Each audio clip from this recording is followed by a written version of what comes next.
আচ্ছা, ওই যে ক্যাসিনো খেলার মধ্যে অনেকে, আমি হাত উঠাইতে করছি না, এখানে হাত উঠাইতে হবে না। ক্যাসিনো খেলার মধ্যে অনেকে আছে না, ক্যাসিনোতে, এইটা খারাপ জিনিস। শোনেন, একটা জিনিস বলে রাখি, ক্যাসিনো খেলে জীবনে কেউ ধনী হইতে পারবে না। হ্যাঁ, একজন দুইজনকে ওরা ইচ্ছা করে ধনী বানায়, ওকে দেখায় যায় যে ক্যাসিনো খেলে ধনী হয়েছে, তুমিও অবাক, জীবনে হইতে পারবেন না, ফকির হয়ে যাবেন। কম্পিউটারে দেখে, আপনার মনে করেন পকেটে 20 টাকা আছে ক্যাসিনোতে, চেহারা আপনার দেখতেছে, ওরা ডিসিশন নিল যে চেহারাটা একটু খুশি করে দাও তো, হঠাৎ করে 3000 টাকা জিতে গেছে, এই তো আপনি নাচানাচি শুরু।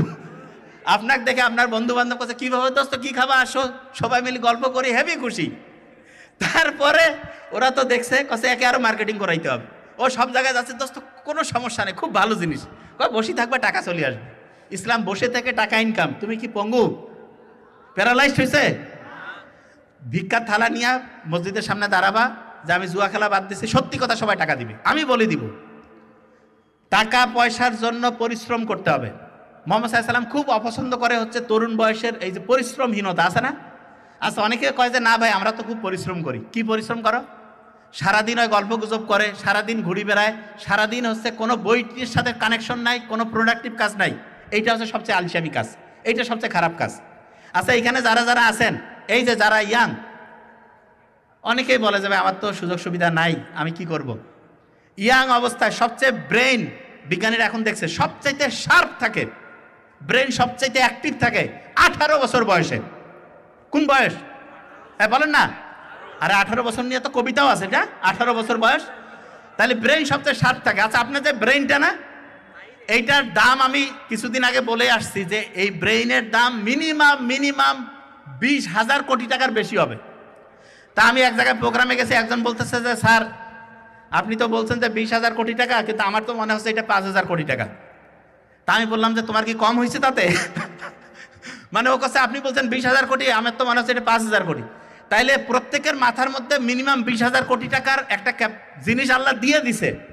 অনেকেই কয় যে ভাই আমার কম্পিউটার নাই, আমার হচ্ছে ল্যাপটপ নাই, অমুক নাই তমুক নাই। আরে বাবা, তোমার কম্পিউটার, মোবাইল, ল্যাপটপ এগুলা কি কোনোটা আছে নাকি 1 কোটি টাকা দাম? আছে? কথা কারো আছে? এইরকম একটা না, 10টা না, 100টা না, 1000টা না, 10,000, 20,000, যদি একটা কম্পিউটারের দাম 1 কোটি টাকা হইতো, এরকম 20,000 কম্পিউটারের শক্তির চাইতে বেশি শক্তি আল্লাহ মাথার মধ্যে দিছে। আল্লাহু আকবার বলবো না?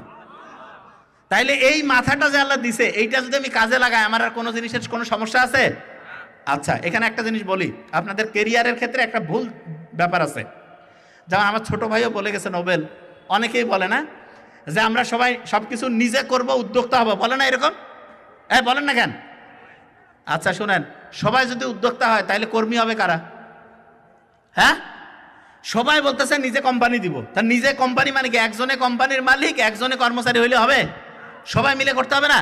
শুনেন, আমি আপনাকে বলি আগে, প্রত্যেকের একটা ক্যাপাসিটি আছে, যার যেইটাতে সেরা দক্ষতা আছে তাকে সেই জায়গাটায় কাজ করতে হবে। মনে করেন অনেকে আছে ম্যানেজমেন্টটা ভালো জানে, তাহলে সে ম্যানেজমেন্টে যাবে। কেউ আছে কথা বলতে পারে, তাকে কথা বলতে যাবে। কেউ আছে তথ্য মনে রাখতে পারে ভালো, তাহলে তথ্য মনে রাখার কাজে যাইতে হবে। যে যেই কাজে সেরা তাকে সেইটাতে যাইতে হবে। আচ্ছা, এই যে আমরা যে স্কুল কলেজে ইউনিভার্সিটিতে যে পরীক্ষা দেই, এইটাতে মূলত দেখা হয় কে বেশি তথ্য মনে রাখতে পারে, কে বেশি তথ্য। আপনারা হার্ভার্ড ইউনিভার্সিটির নাম শুনছেন না? সেইখানে একজন প্রফেসর আছে, হাওয়ার্ড গার্ডেনার। উনি বলতেছে মানুষের যে আইকিউ, এইটা প্রায় 9 থেকে 10 রকম বা তার চেয়ে বেশি আছে। তার মধ্যে এই যে পড়া মনে রাখা মাত্র 1 রকমের আইকিউ। পড়া মনে রাখা কয় রকম? এই যে একটা স্টুডেন্ট পড়া মনে রাখতে পারে না, এই জন্য আমি বললাম ও খারাপ স্টুডেন্ট, এটা একটা পুরা মিথ্যা কথা, পুরা মিথ্যা। ওর হয়তো বা অন্য বিষয়ে দক্ষতা আছে। এই জন্য টিচার যারা আছেন, আপনাদের আমি একটা সাজেশন বলি।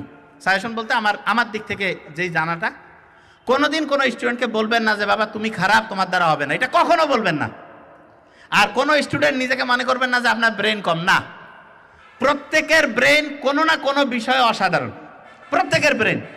আপনার ব্রেন যেই দিকে অসাধারণ, আপনি সেই দিকে কাজে লাগাবেন। যে জিনিসটা বলতেছিলাম, বিসিএস এ প্রিলিমিনারিতে 200 নাম্বারের প্রিলি পরীক্ষা, সেইখানে যে বিষয়গুলো আছে এগুলো যদি আপনার মনে রাখার ক্যাপাসিটি থাকে আপনি দেন। যদি না থাকে আপনি ইউনিভার্সিটির টিচার হন, ওইটা না, আপনি নিজে ব্যবসা করতে চান করেন, অন্য চাকরি করতে চান করেন, কিন্তু একটা শর্ত আছে, আপনি যেটা হইতে চান সেটা এখনই লিখে ফেলেন, এখনই লিখে ফেলেন। একটা ওয়াদা করেন তো যে আজকে গিয়ে কে কি হইতে চান এটা আজকে রাতে গিয়ে লিখবেন। কারা কারা হাত উঁচু করেন তো। যারা হাত উঠায় নাই তারা বোধহয় আগে লিখছে, মোটামুটি সবাই উঠাইছে, কোনো সমস্যা নেই।